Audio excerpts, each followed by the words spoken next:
21 pinakamahal na kotse sa buong mundo ngayong 2022. Simulan natin sa number 21, Aston Martin Valhalla na nagkakahalaga ng $1.3 million or 62 million pesos. Number 20, Ferrari LaFerrari Aperta, kakahalaga ng $2.2 million or 100 million pesos. Number 19, Aston Martin Vulcan, nagkakahalaga ng $2.3 million or 110 million pesos. Number 18, Lamborghini Countach, nagkakahalaga ng $2.5 million or 120 million pesos. Number 17, Aston Martin Valkyrie, nagkakahalaga ng $2.6 million o 125 million pesos. Number 16, Mercedes AMG 1, nagkakahalaga ito ng $2.7 million or 130 million pesos. Number 15, Koenigsegg Jesko, nagkakahalaga ito ng $3 million o 144 million pesos. Number 14, Ferrari Pininfarina, kakahalaga ito ng $3 million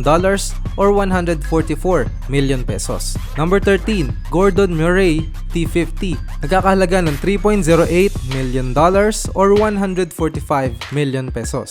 Number 12, Bugatti Chiron, nagkakahalaga ng $3.3 million o 158 million pesos. Number 11, W Motors Lycan, nagkakahalaga ng $3.4 million or 163 million pesos. Number 10, Pagani Huayra, nagkakahalaga ng $3.5 million o 168 million pesos. Number 9, Lamborghini Sian, nagkakahalaga ng $3.6 million or 173 million pesos. Number 8, Bugatti Chiron Supersport, nagkakahalaga ng $5.7 million o 273 million pesos.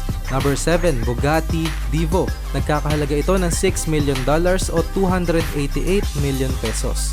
Number 6, Bugatti 110, nagkakahalaga ng $9 million o 432 million pesos. Number 5, Rolls-Royce Swiftail, nagkakahalaga ng $13 million o 624 million pesos. Number 4, Pagani Zonda, nagkakahalaga ng $17.6 million o 844 million pesos. Number 3, Bugatti La Voiture No, nagkakahalaga ito ng $18.7 million o 897 million pesos. Number 2, Rolls-Royce Boattail, nagkakahalaga ito ng $28 million o 1.3 billion pesos. At ang number 1 na pinakamahal ay ang 1963 Ferrari 250 GTO, nagkakahalaga ito ng $70 million o 3.3 billion pesos. Comment down below kung anong favorite design mo sa mga supercars na nabanggit. Mag-like at subscribe na for more contents na katulad nito. Salamat sa panonood!